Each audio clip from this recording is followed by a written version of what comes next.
Right. Ladies and gentlemen, a very good evening to each and every one of you. I, on behalf of IDG, would like to thank Dr. MC Misra for taking the time out of his busy schedule and being with us. We understand, sir, you're in States, there's time difference, it's quite early in the morning, and still you took the time out of your schedule for this group, and that means a lot. Thank you so much.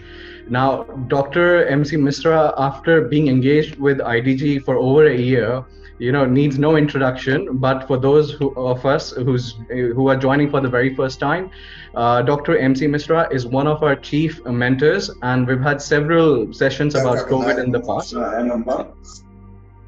Yeah, sorry. And he has been instrumental in guiding IDG members during these difficult times. In our close group, Dr. MC Misra is also known as the Dr. Fauci of India.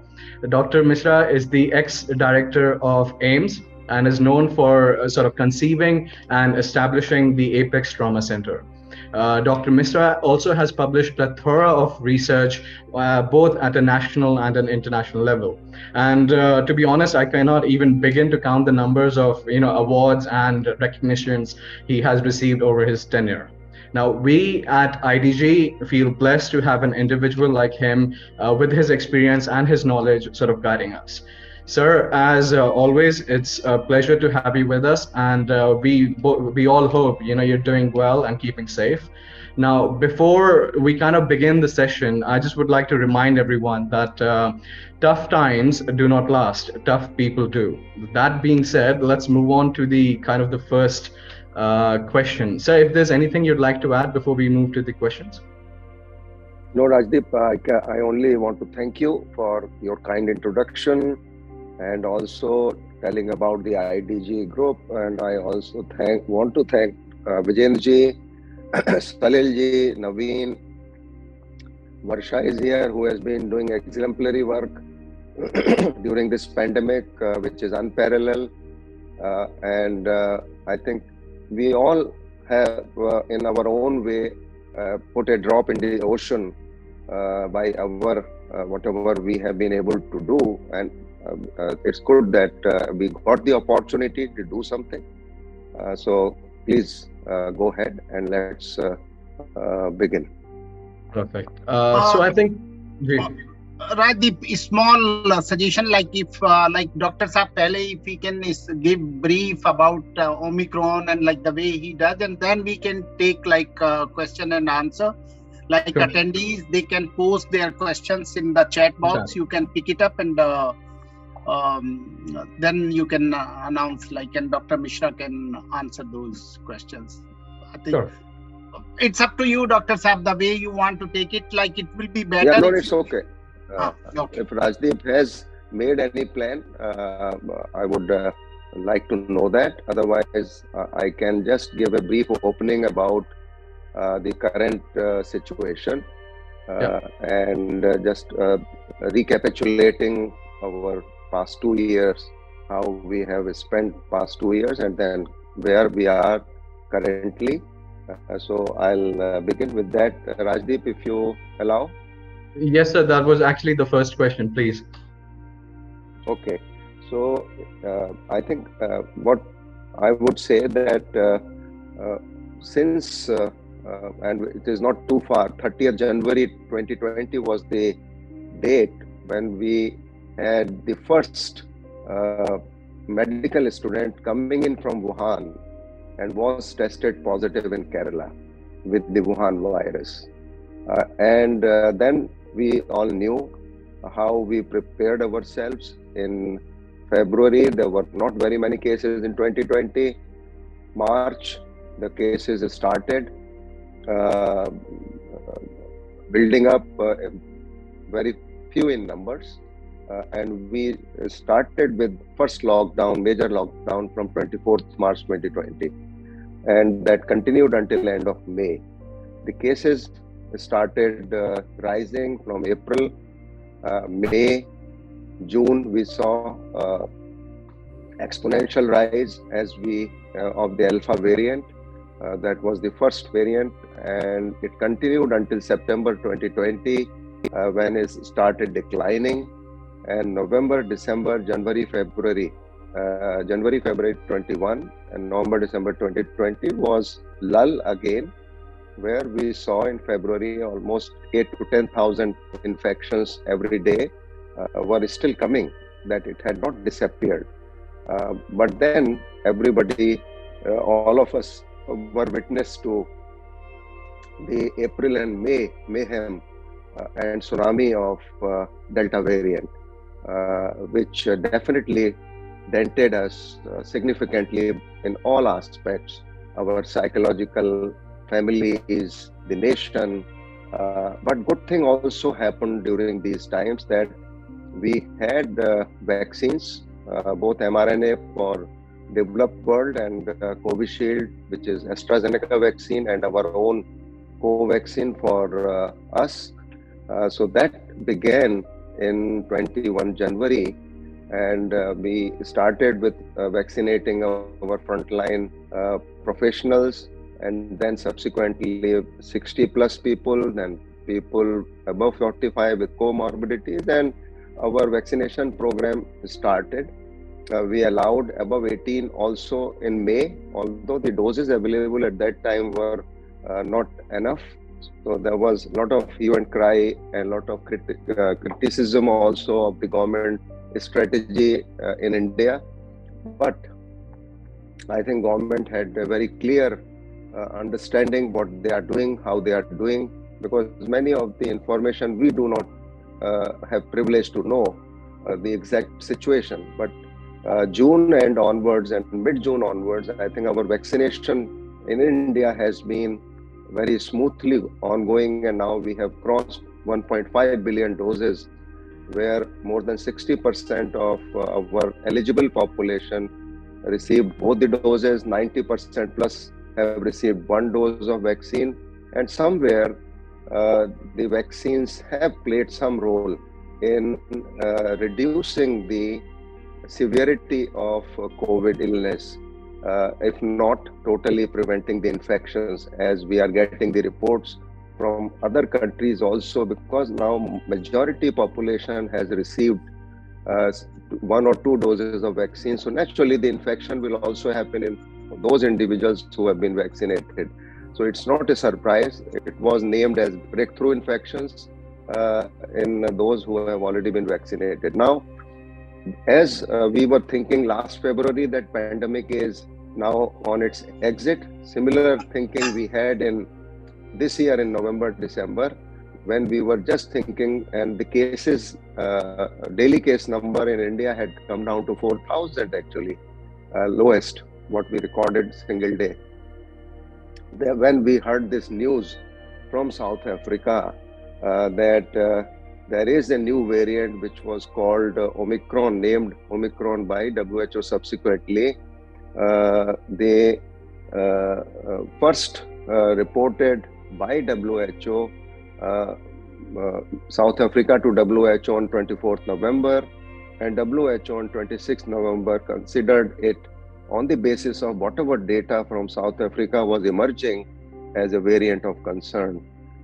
We did know at that time that South Africa actually, when I went into the details, was getting incremental cases through November and October and November, and when they did the genomic sequencing, they found this variant which was far more infectious than the previous versions, but simultaneously the illness was milder. Hospitalizations were not commensurate with the positivity rate, like it reached to almost 24% positivity in South Africa. So the first reported case, if we consider, of Omicron was 24th November 2021, and WHO named it as Omicron and also caused variant of concern. And most samples were collected between 9th and 16th November. On that, this genomic sequencing was done. So the question naturally came up for us everywhere across the globe: does Omicron spread more easily and more rapidly? So the Omicron variant definitely was found that it is likely spread more easily than original SARS-CoV-2 virus, and its R factor, what we call basic reproduction number, was 2.6, judged as 2.6, which is very high actually. And it was compared to measles virus. That measles virus also one person can infect like 18 to 20 individuals. Similar thing happened with the Omicron also, or maybe more, even more than that. So that was for sure that Omicron had far more transmissibility than the previous, even although there was no study comparing Delta and Omicron, but it was definitely more infectious, and we are witnessing it now. Although Delta also did the same, that if one family member got it, the others were also got it. So the same thing happened. Now, the other question which we all were looking towards, and which was the information was not immediately available, was, does Omicron cause more severe illness? So more data were needed to say that, but whatever initial data analysis came from South Africa and even from England, where the cases started rising, and also from USA, that it can cause reinfection, there is no doubt. It can cause breakthrough infections. That means it can bypass the immunity generated by vaccination or our own natural immunity, and in fully vaccinated individuals. But illness was seen as not that severe, particularly in terms of lower respiratory tract. When we say lower respiratory tract, that is Delta variant, what we witnessed affected the lungs primarily, which is lower respiratory tract, the pneumonia. So what Omicron was witnessed as causing illness in the nose and throat, but not deep down into the lungs. So pneumonia problem was not seen as much as it was seen in the previous versions of COVID, Alpha or Delta variants. So that was a relief to everyone, but naturally the caution was issued by WHO and by all of us that don't take it lightly when people in large numbers will get this infection. Some of them who are vulnerable, whose immunity is not as strong as everybody else's, particularly elderly, particularly with people with comorbidities like diabetes, hypertension, coronary artery disease, the chronic obstructive airway disease, people with different cancers on chemotherapy, radiotherapy, or those with organ transplant receiving immunosuppression may get severe disease even with Omicron. So I think that caution was issued by everyone, and it is being issued even today. So far, even from India, whatever data we are getting, it's early days, but disease has been mild. It starts, and what just now, Mr. Naveen narrated his own story that he started having symptoms from Monday last, and he is feeling okay, except that some dry cough is still persisting, which can persist for some more time. His wife, and he was positive for COVID, and his wife was negative for COVID, but she had far more symptoms. So that can happen because COVID test does not differentiate between coronavirus versus common influenza virus, and it can be a mixed, so it can be positive in both. So that is something which all of us have to understand, and testing is only should be to reassure. But if you have symptoms and test comes negative, that should not reassure. We should still consider it is because whatever, it's a viral illness, whether it's COVID or non-COVID, it doesn't matter. So now the other question which all of us are looking for, including myself, how effective are the current vaccines against Omicron? Now, if we look at current vaccines have some efficacy to protect against severe illness. That is something which most studies, whether it's Imperial College London study, whether it's other studies which have been done, it also reduces hospitalization, which is a witness. Even in India, the infections are rising exponentially. People are going into and queuing up in hospital for panic. So that is what we want to reassure. If you have mild symptoms, don't panic. Don't run to the doctor or the clinic. Take it easy, as we used to do when we used to have flu-like symptoms in the past. So that is something, but keep, I think, following the same protocol, what we advised in Delta variant wave, that monitor your fever. Don't let fever continue at a high level for a long time. So take medications and other measures like cold sponging, etc. If fever is not coming down with medication, consume lot of fluids, fresh fruits, fresh diet, rest, and also in between when fever is not that much, continue to do pranayams, breathing exercises, and monitor your oxygen saturation. And so far, whatever I have spoken to people who have had even some high fever and more symptoms, less symptoms, oxygen levels have not been an issue during this Omicron infection. So the vaccines generally, as I mentioned, they protect us against severe illness, hospitalizations, and possibly deaths also. But in medicine, we always say there is nothing 100%.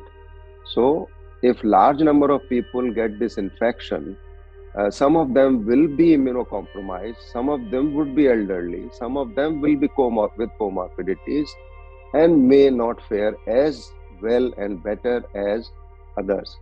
So those who have diabetes must very strictly control their diabetes, because controlled diabetes is a boon, while the uncontrolled diabetes is a curse. And that applies to any illness, that if you can control your illness, and diabetes as such, it is said it is not an illness, it's you have to live with it. So better to have a very rigid control of diabetes, and you can live a normal life actually without any deleterious effects of diabetes on your eyes, on your brain, on your heart, on your kidneys, on your any other system of the body, because diabetes can affect every system of the body. So this is up to us, and the people who understand this, they actually manage and the diabetes in that way. Now, since most people have received in many countries double vaccination, so the question came up: do we get a booster or third dose? So what a lot of people believe that it should be considered as a 3-dose vaccine rather than 2-dose vaccine. So on that basis, what was also seen in various studies, that the immunity which was generated with 2 doses of vaccine, whichever vaccine you got it, whether it's mRNA, whether it's Covishield, whether it's Covaxin, the immune status started falling at 5 to 7 months. In some people it may last longer, in some people it may last shorter, but average what was seen that the immunity lasts for around average 7 months. So on that premise, it was then thought of that the booster or the third dose would further give a boost to our immune system to make antibodies to fight, because cellular immunity, we are not sure how much we are building up and how much each individual is building up. That cannot be measured so easily. So that is something has come about, and there was a lot of demand within India also to allow the third dose, which government has now allowed from 10th January. And also for children, there was no vaccine, so 15 to 18 age group children have also been allowed the vaccination. But good part of this whole pandemic over last 2 years has been that children have largely been spared of this illness. Very small number. If we consider about 10% of our infections happened in children, 90% happened in adults. And in those 10% also, majority, 99% children recovered without any treatment, without much treatment at home. very few children were sick or required hospitalization, and deaths were also unusual in children. It did happen, but very, very occasionally. So, and that has been the case on first wave, second wave, and in Omicron also. And that is the reason it was not a priority for vaccination. And we felt if the adults are protected well, children would automatically will get protected at home and in schools and in our community. So I think that is something what I would say as my opening statement, and we can move ahead with your questions if there are any. Thank you. So much, sir. That's why I was saying your knowledge is so immense that the majority of question I had have been answered. So thank you so much. One question that I do have, sir, is you mentioned Omicron as a variant of concern, but at the face of it, it's more transmittable than Delta, but at the same time, it's not as dangerous as Delta. But if you look at, I've been reading into it, and I've kind of realized that if we get these viruses or these variants to sort of spread through a populace at a very rapid pace, then they tend to mutate. So in a country like India, with a population of 1.35 billion individuals, is that a major issue? Rajdeep, it's a very, very important question you have asked. And that is where our role as common citizens has to be very responsible one for each one of us to prevent infection in ourselves. We are not asking to prevent in other people, so that we allow this dissemination as lowest as possible. But since India is a large country with large population, density of population is high per square kilometer, whatever we say. You have seen marketplaces and in December, in January, New Year Eve, Christmas, Diwali.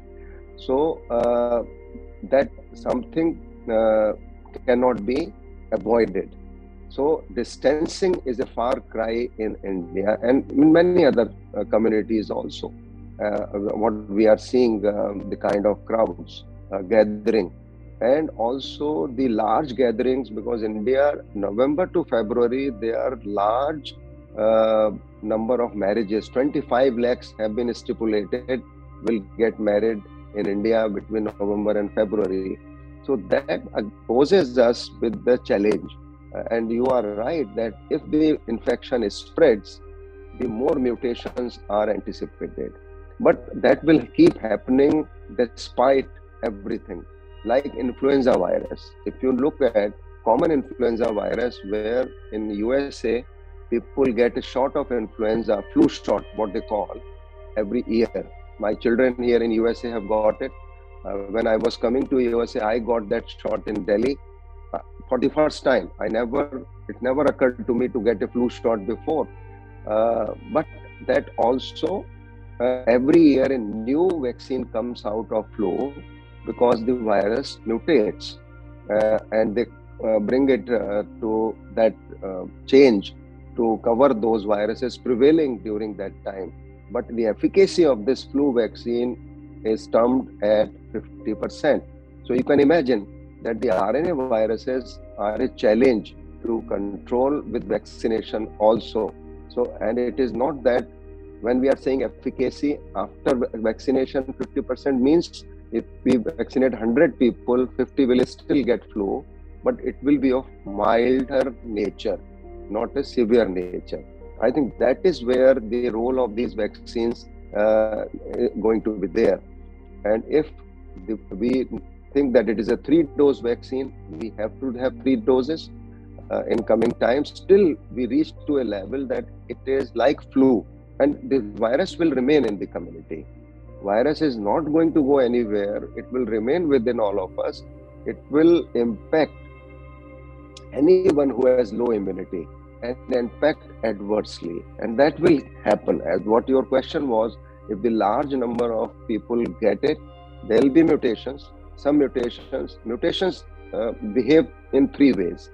One is they become less virulent, like Omicron and Delta. There are two examples before us.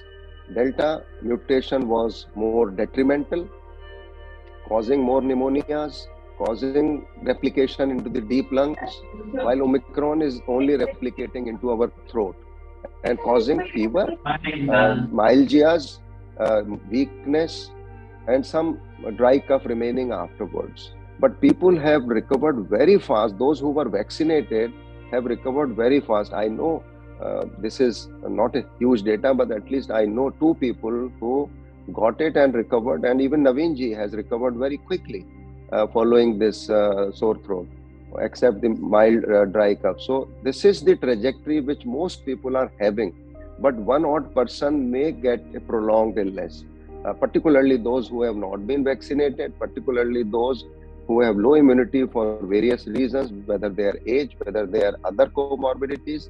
So that will happen. But yes, your question that more people getting infection, more chances of mutation, yes, that will be the case. So I was telling, the virus may become less virulent, virus behave in the same way, and virus become more virulent. There are three ways virus mutation can behave, and that nobody can predict. We can only keep doing genomic sequencing more frequently amongst the population, so that we keep coming to know what is happening. So that way we should compliment South Africa, who did this. They found this variant, they informed the WHO quickly within 2 weeks of finding it, and WHO also, whatever data they had limited data from South Africa at that time, but they considered it variant of concern. And now we are seeing that this virus has spread actually in more than 100 countries. Practically every country has seen this virus. So this is how it behaves. In UK, 58,000, 100,000 cases coming every day. In France, 200,000 infections coming every day. In US, you heard 1 million was crossed in single day, 750,000, 500,000 plus cases. So India is no exception. India will also see that much rise, as was predicted and assessed and gauged by Professor Vinod Paul of Niti Aayog, that we may see even cases as many as 2.4 million cases. They depend, if we translate the UK population and India population, do that comparison. So let's hope we don't land up in those numbers, and we can control it, because our vaccination program is going on very smoothly. Plus, we have a more younger population, so we may not see that much detrimental effect on our population. But yes, vulnerable people may get harmed. That can happen. Okay. That makes a lot of sense. One final question, sir, I have. See, you yourself are in the United States of America, and some of us, the IDG group members, might need to travel for personal or professional reasons. So even though we should avoid travel, but in case it's you have to travel, what are the certain precautions that you would recommend in terms of international travel? It's a very, very important question, Rajdeep, what you have asked. What I would suggest with my own experience, and also what is recommended, the most of the chances of getting infection during travel will be at the airport itself, while checking in, while collecting your baggage. During travel, particularly in the aeroplane, the risk of getting infection is very low, because now what most planes have installed HEPA filters, as was I think publicized on American Airlines, at least when we were traveling, and they say the probability of getting the infection on the plane itself while we are flying is very low, less than 1%. And they put it as, I think, somewhere 99.7% protection. So even if it is not that much, it is low. And I kept on my N95 for 11 hours continuous, except for briefly for a few seconds while taking water or some coffee, tea. I was putting on that for continuous 11 hours. So I think that is something which all of us should take that precaution for time being, so that we are protected. And that is, and don't uh, take off your mask while collecting the baggage, while checking in, except when he wants to see your ID or your face, you briefly bring it down and cover it again. I think that is something which is, and in plane, naturally, they keep announcing that put on your mask when you are not eating or you're not drinking anything. It is enforced quite strictly on the plane. So chances of contracting the virus at the airport itself is higher than the in the aeroplane itself. So I think if people air travel, this can happen, should be observed. Even train travel, it should be observed, and bus travel also it should be observed, and in gatherings also. That's why we are saying, even if you go and attend marriages, just go, give your neg, whatever you want to give, blessings. Don't eat, indulge in eating, because when we indulge in eating, we have to take off our mask and take off our mask for a significant period of time. Then we socialize also, we do interaction, and that is where the dissemination of virus happens. So if we, first of all, we should avoid, by digitally or by other means, we should contribute towards marriage, but avoid going into the marriage, except the family members, very close family members should celebrate the marriage. Others can bless, and marriages will go on even if we don't go and attend those marriages. So let's not too much bother about that. We'll get plenty of opportunities for attending ceremonies in future. Fair enough, sir. Rajdeep, there are some questions in the chat. In the chat box. Please take those. So let's move on to the questions.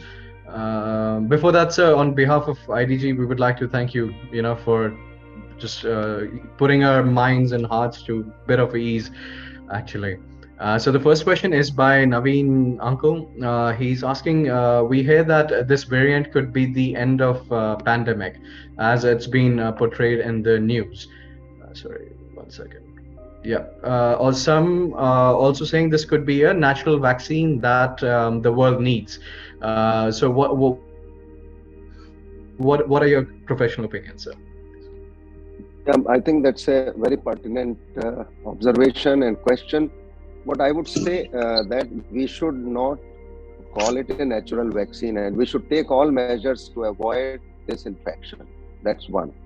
But it is possible that we may get this infection, as Naveenji just shared his experience, and I know some more people who have had the vaccine and they still got this infection. So something which will happen, which also used to happen with flu virus or other illnesses also after vaccine, but we hope that after vaccine, if we get this illness, it will be of milder nature. So naturally, what it is said, we say herd immunity is something what we are talking about. That if 70-80% population gets infection, then it leads to herd immunity. But again, we come to the same point that these are RNA viruses, so this immunity may not last forever. This will be a transient immunity, from temporary immunity. As we studies have shown, 5 to 7 months, and we may still need to protect ourselves after that. So that is where the role of vaccinations come in. And naturally, the more vaccinated people globally would be more vaccinated will getting the infection. But again, I would re-emphasize, it will prevent us from a severe illness. It will prevent us from hospitalizations. It will prevent us from possibly death. Nothing is 100%. Again, I would repeat, in medicine, there's percentage only, but most people will remain safe. This virus is going to be amongst us forever. It is not going to go anywhere. It is our own immunity which will keep us at bay, this virus, as we have been doing for other illnesses like measles, like smallpox, like typhoid, like hepatitis, like HIV, the other hepatitis. So I think whichever pathogen we have vaccine, we should proactively go and get it. Unfortunately, in US, there is a strong group of 15% who believe they have different political affiliations and they are resisting to get the vaccine. That's why we are seeing large numbers in USA. If we compare the illness which vaccinated people get, which non-vaccinated, so the unvaccinated are likely to get more complications as compared to those who have got vaccinated. So I think that is where, and what your specific point that with this Omicron, maybe it will be end of the, yes, there have been these views from public health experts, from other experts, but future nobody knows what will happen. But we all hope and pray with the 1918 flu pandemic, which took nearly 3 years to wane. Once most people might have got the virus, and some people naturally will died, and most survived. So that is where we are hoping that with vaccine around, it may not take that long. So that is our hope, that maybe Omicron might be the exit mutation, and with this we may see the virus endemicity, but virus is going to be there. So our precautions need to continue, vaccination need to continue, prevention in the form of avoiding large gatherings, at least until we see the peak of this virus and then decline, which is likely to happen in next 1 month or so. Doctor, are you there? I'm sorry, Rajdeep, can I just take over just for 1 second? Sure.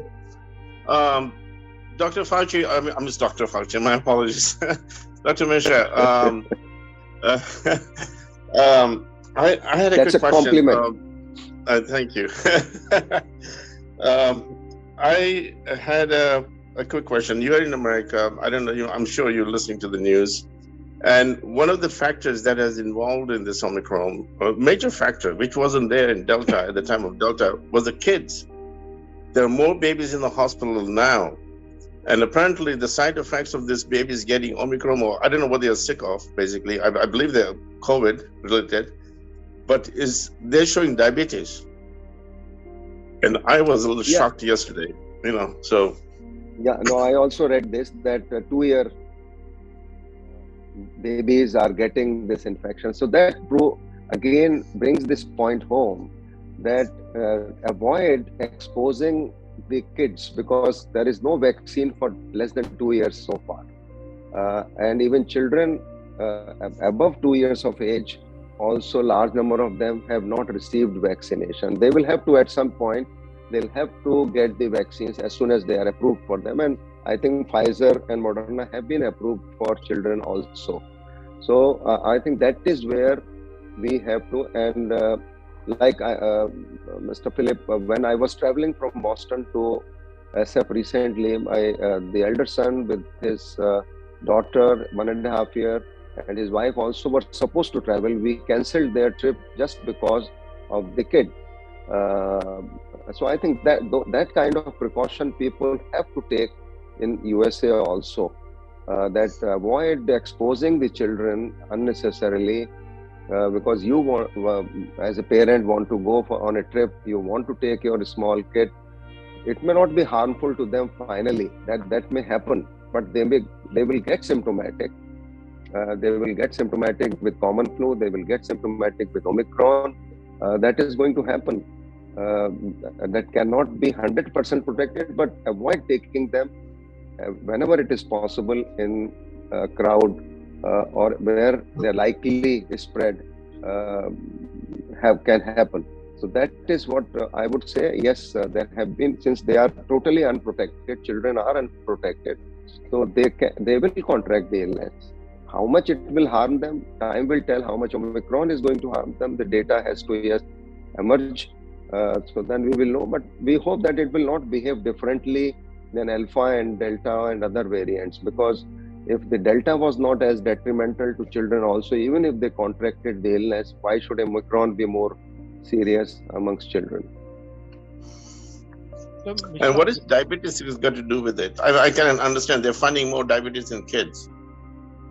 Yeah, basically, diabetes per se is a very significant comorbidity, and uncontrolled diabetes is a very, very significant factor in for many problems, COVID or non-COVID, because diabetic is a systemic disease. It affects our every system of the body, from brain to eyes to heart to vessels to any organ, and it brings down immunity. Uncontrolled diabetes brings down immunity. Our immune system does not respond as well in the presence of diabetes as it would respond with non-diabetics. Similarly, controlled diabetes is, as I mentioned before, is a boon, while the uncontrolled diabetes is a curse. So, uncontrolled diabetes, particularly, we are at risk of contracting any pathogen, virus or bacterial, and it may not get cured as easily as it will happen with the healthy individual without diabetes. So, diabetes per se is a very, very major risk factor in every society. In India, today we call India as the capital of diabetes, diabetic capital of the world, because of our population and because of our dietary habits, what we call the wheat belly, the fat around our waist. So all those things. So diabetes is a major risk factor, and it will be a risk factor even in children, adolescents, young adults, whosoever is a juvenile diabetic. So that can affect adversely. Thank you. Just one follow-up from Naveen Uncle's question, which was towards the end of pandemic. With flu and with, say, influenza, we don't wear masks because that has never been recommended. But with COVID, having an R naught of 2.4, and as you just mentioned, that this COVID-19 will not go anywhere; it will stay with us. So does that mean that for the next foreseeable future, we have to keep the mask on? Or would there be a situation where, say, it becomes like a normal cold? I think, is Sir there? Yeah, Rajdeep, it's a very important point you have raised. We were not using masks with flu, but I think now we should learn to use masks even with common flu.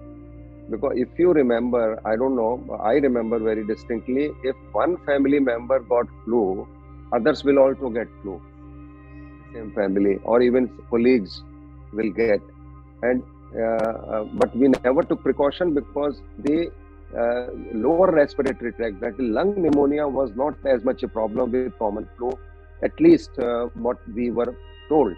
But if you look at figures from USA, which is the best country to record these outcomes, common flu also took almost 50 to 60,000 deaths annually in USA. So don't think that common flu is as benign as we think. One odd person may get encephalitis with common flu virus, may get some cardiomyopathy, and this was happening all around us. But in India, naturally, we may not be able to have a figure for it, but we may be getting adversely affected with this. So I think the COVID, what we should learn a lesson from COVID, that we should be using mask as a default, not as a choice. It should be our default now, as was happening. If you, I don't know whether you traveled before pandemic to Japan or Korea, people were putting on masks. I saw it in 2008 in Japan for pollution. So in India, we have plenty of pollution to justify masks in non-COVID situation also. And this is what I emphasize upon everyone, that use mask. And what COVID has done some good in terms of reduced or reduction in tuberculosis by the use of mask. So you can imagine there is a collateral benefits of mask, and mask should become our default rather than a choice to protect ourselves and protect the community at large. That's a very important point. Thank you, sir. So the next question is by Mr. Gyan Singh. He is asking that this time, if anybody comes in contact of a COVID positive person, are there any precautionary medicines one should take? Basically, the medicines are the same if you believe in those, although they have been taken off the prescription list of even ICMR, Ministry of Health in India. But I think some of us still feel that if it is not causing any harmful effect, like ivermectin, for example, which was a protocol in Delta variant wave for 3 days, 12 milligram daily for 3 days, or doxycycline, one can take, although it has been taken off from the list of Ministry of Health this time for Omicron. But one can take. Some of my friends believe very strongly about it, and they still recommend that, and they recommend actually prophylactic. Although I don't believe in prophylactic, but in early phases of infection, like molnupiravir has been recommended for those who have not been vaccinated, who are elderly, who have comorbidities, and anybody who has more viremia, because it's an antiviral medication. So some we have advised to some people, they have taken also without any side effect, but people with the comorbid, people with the kidney derangement or liver derangement should not take it, this antiviral medication. And also the women in childbearing age should avoid taking this because it has some teratogenic effect. It is not safe.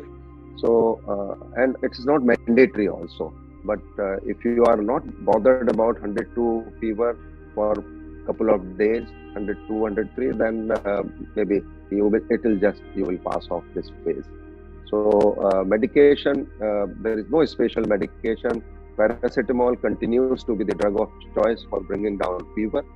And if you respond to 500 milligram, an adult can take 650 milligram also. So that is something, and bring down your temperature surely. Thank you, sir. Moving on to the next one, we have by Mr. Lakpat Jain. I had a fever and intermittent cough during the first week of January. My COVID test was negative. In the meantime, I was treated with antibiotic and cough syrup for 5 days. Fever is normal after 5 days, and I am having no fever since last 3 days. Only occasional cough. Does it mean that I have gone through Omicron virus and have recovered now? Very likely. Omicron or other flu, doesn't matter. And the cough sometimes may take much longer to settle down. It happens. It used to happen in usual flu also, that it used to take 2 to 3 weeks, even 4 weeks for cough to settle down, because the inflammation in our bronchi does take a long time to settle. And one can take to keep the bronchi and respiratory tract little moist is steam inhalation. That's why we used to advise steam inhalation, so that it's not dry, because dryness does lead to a lot of cough also.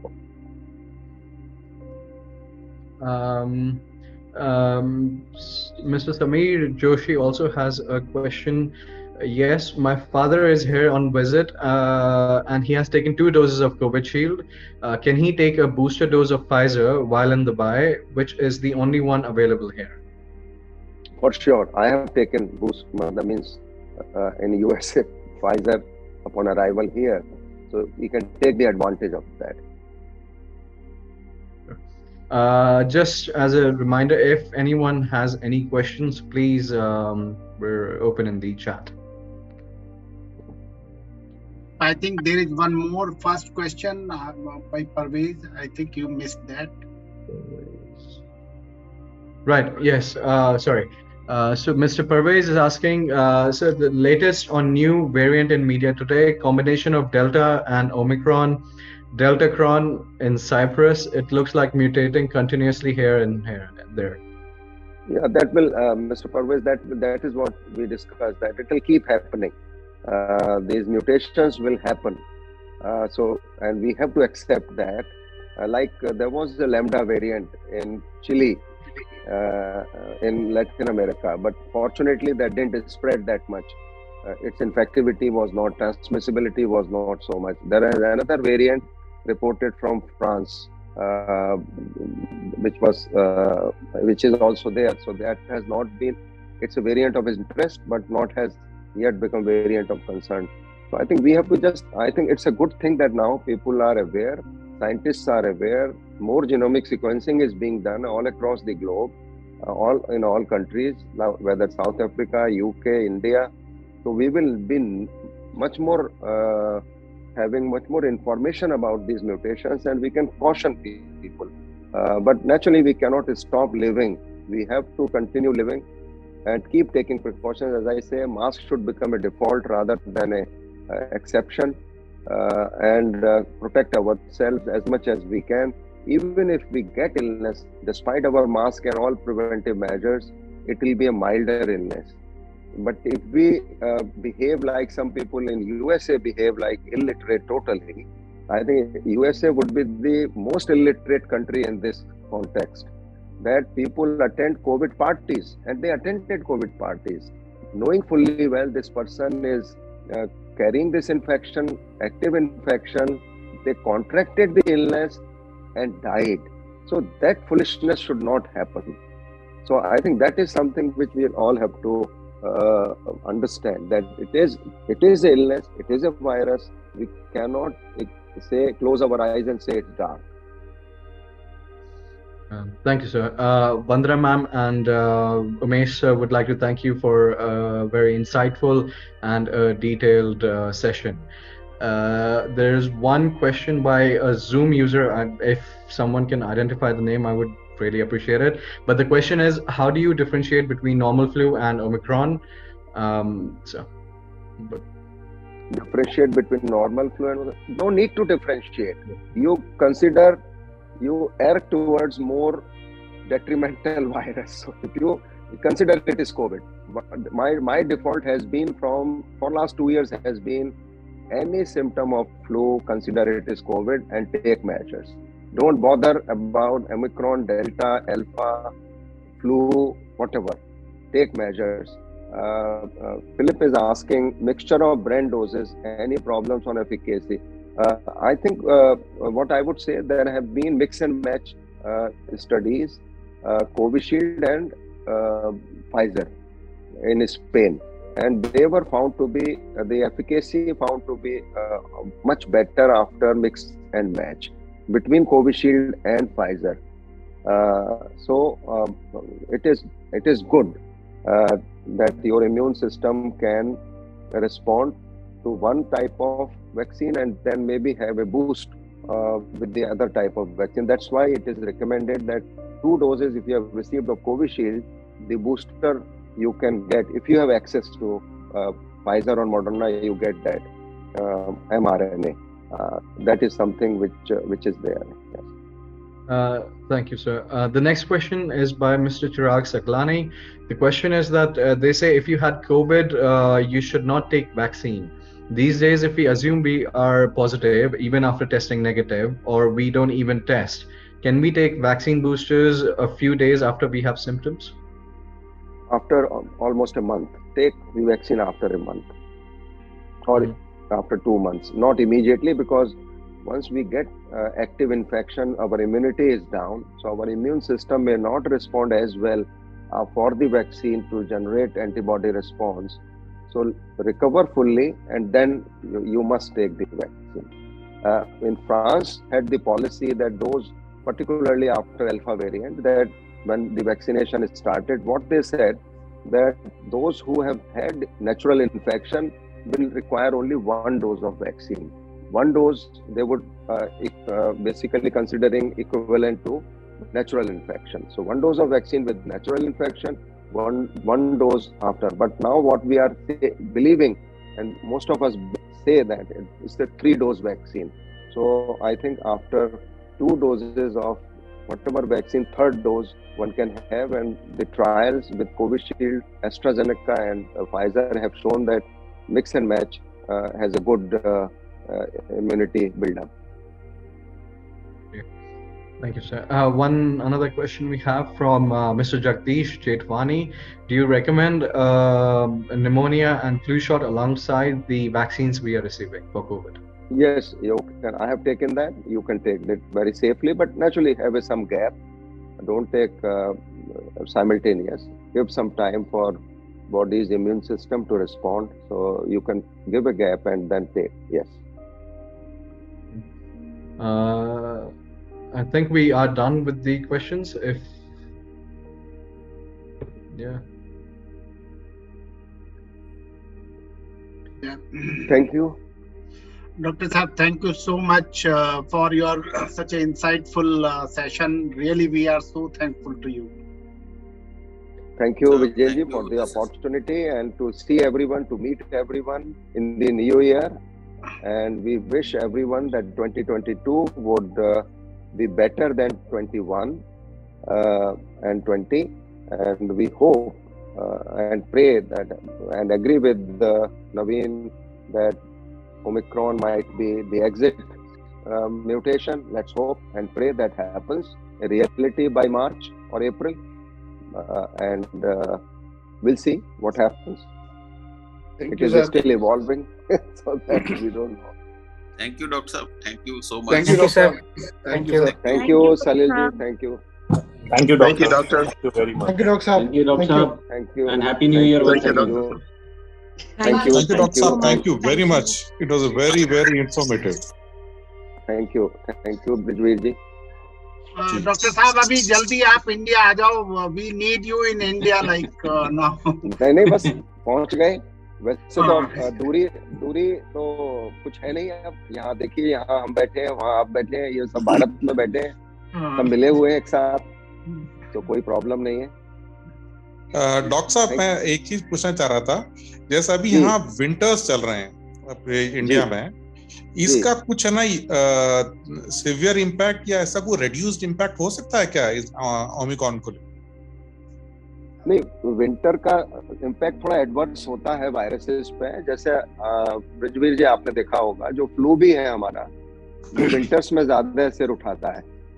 जो common flu होता था पहले, खांसी जुकाम जिसको हम बोलते थे. क्योंकि होता क्या है विंटर्स में, एक तो हम लोग जो ठंड की वजह से बाहर आउटडोर वेंटिलेशन में बहुत ज्यादा नहीं मीटिंग करते. चाहे छोटा डिनर आपने किसी परिवार को बुलाया या कहीं आप मैरिज में भी गए, तो ओपन में मैरिजेस नहीं होती थी, अंदर हॉल में होती हैं विंटर में. और हम लोग रहते भी अंदर हैं, वेंटिलेशन कम हो जाता है, एयर हैवी हो जाती है विंटर में. आप देखते हैं कितना पोल्यूशन अक्टूबर एंड से बिल्डअप शुरू हो जाता है नॉर्थ इंडिया में. तो इस सब का एडवर्स इम्पैक्ट पैथोजेंस में होता है. उसमें वायरसेस टॉप पे हैं. सर्दियों में फंगल इन्फेक्शन उतना नहीं होता है, बट वो होता है बरसाती मौसम में, जब ह्यूमिडिटी ज्यादा होती है. उसमें जैसे हमने डेल्टा वेरिएंट के साथ साथ हमने इतना म्यूकोरमाइकोसिस देखा जो जिंदगी में हमने कभी नहीं देखा था. वो हुआ. तो डेफिनेटली वेदर का उस तरह से रिलेशनशिप है. लेकिन जैसे बात हुई 2020 में कि अभी गर्मी आ जाएगी और ये वायरस खत्म हो जाएगा, ऐसा हुआ नहीं. क्योंकि वायरस जो रेप्लिकेट कर रहा है वो हमारे शरीर में कर रहा है. तो हमारे शरीर का टेम्परेचर तो सेम है, चाहे सर्दी है चाहे गर्मी है, वो 37 ही है. तो वो तो रेप्लिकेट करेगा. As soon as it will gain entry into our body, it will replicate. But बाहर नेचुरली अगर गर्मी ज्यादा होगी तो वायरस नहीं सर्वाइव करेगा. इसलिए वेदर का यही इम्पैक्ट है सर्दियों में कि viral illnesses are far more common in winter months than in summer months. But होती आजकल 12 महीने हैं, कोई उसमें वो नहीं है. मतलब गर्मियों में भी फ्लू होता है, सर्दियों में भी होता है. There are certain viruses and they are there in the environment. So it is whenever we have a little bit immunity mismatch, we contract the illness. Do you believe, Dr. Mishra, do you believe that Omicron is here to stay? Not Omicron. I'm sorry. I'm talking about the virus. Is this here to stay in our lifetime? Yes, Philip ji, ये तो रहेगा, ये कहीं नहीं जाएगा. Virus कहाँ जाएगा? हम लोगों के अंदर ही रहेगा ये. और जब हमारी इम्यूनिटी कम होगी, जैसे हर्पीज का एग्जांपल लीजिए. हर्पीज वायरस, हर्पीज सबको तो नहीं होता और हमेशा नहीं होता. लेकिन जैसे ही हमने किसी को कीमोथेरेपी दी, उनको ज्यादा रिस्क हो जाता है हर्पीज का, या ऑर्गन ट्रांसप्लांट हुआ, इम्यूनोसप्रेसिव ड्रग्स पे है, हर्पीज का इन्फेक्शन हो जाता है, और दूसरे वायरसेस भी हो जाते हैं जो हम चर्चा करते रहते हैं। और वैसे भी कभी कभी किसी को ये हर्पीज हो जाता है, हेल्दी आदमी को भी हो जाता है, कभी पास्ट में हुआ हो, वो डोरमेंट रहता है, थोड़ी सी इम्यूनिटी कम हुई, वो सरफेस कर जाता है।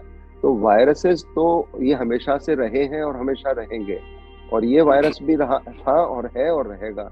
ओनली थिंग कि हमें इसके साथ कैसे सेफली रह सकते हैं वो इवॉल्व करना है, वो हमने इवॉल्व कर लिया। अब जैसे 100 साल पहले का पेंडेमिक आप देखें, there was no vaccination at that time, we were only limited to mask and distancing, और उस समय तो इतना ट्रैवल नहीं था, and it spread even then the whole across the globe.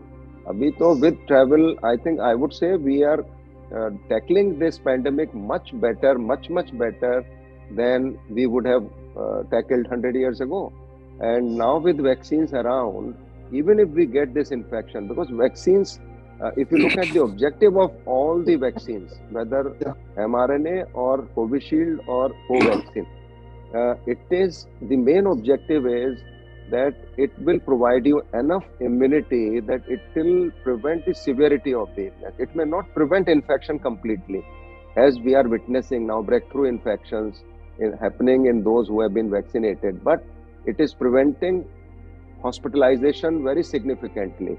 It is preventing admissions in ICU significantly. Like oxygen requirement has been completely unknown in Omicron variant. And I was talking to my colleagues in AIMS 2 days ago. They said we have 80 patients admitted. Majority of them have very mild illness. Some of them are on oxygen, but not because of the Omicron illness or the COVID illness. They are because of their own pre-existing illnesses. They are on oxygen. So that has been the change during this phase of pandemic. So let's hope it continues to maintain like this, and we come out of it winning, and which I am sure we will. Okay, great. Dr. One last, I think one last question. let us. Dr. Any other? Bhaisab, I want to ask one question. Okay, please. Doctor, do you think that of late there has been this speculation that, or say people have been making this statement that it's airborne? Do you think that it's airborne? It is partly airborne to the extent that it is not airborne if, say, we are here for close to now 1 month in USA. We have not going out and mixing in crowd. We are remaining in a bubble with our family. No family member is going out and meeting others. So to that extent, we can say it is not airborne. But if we go in a gathering, in a room where you have 7-8 people, and one person is carrying that virus, and we are not putting on mask, it's a closed room. So if that person is talking, he is bringing out virus from his airway, and that can suspend in air for some time. If the ventilation is not there, it will suspend a little bit more time, and then we can inhale that virus. So it is airborne in that sense. But if you go out for a walk in an open environment, and if you think the virus is somewhere there in the air, it is not airborne from that perspective. Like tuberculosis. Tuberculosis bacteria can be there anywhere. Mm-hmm. But this virus will be there only where somebody is shedding these viruses through his without mask when they talk about. So I think that is something what we call airborne. Thank you. I think now we should conclude. Like Dr. Saab, you had given so much time. Really, thank you so much.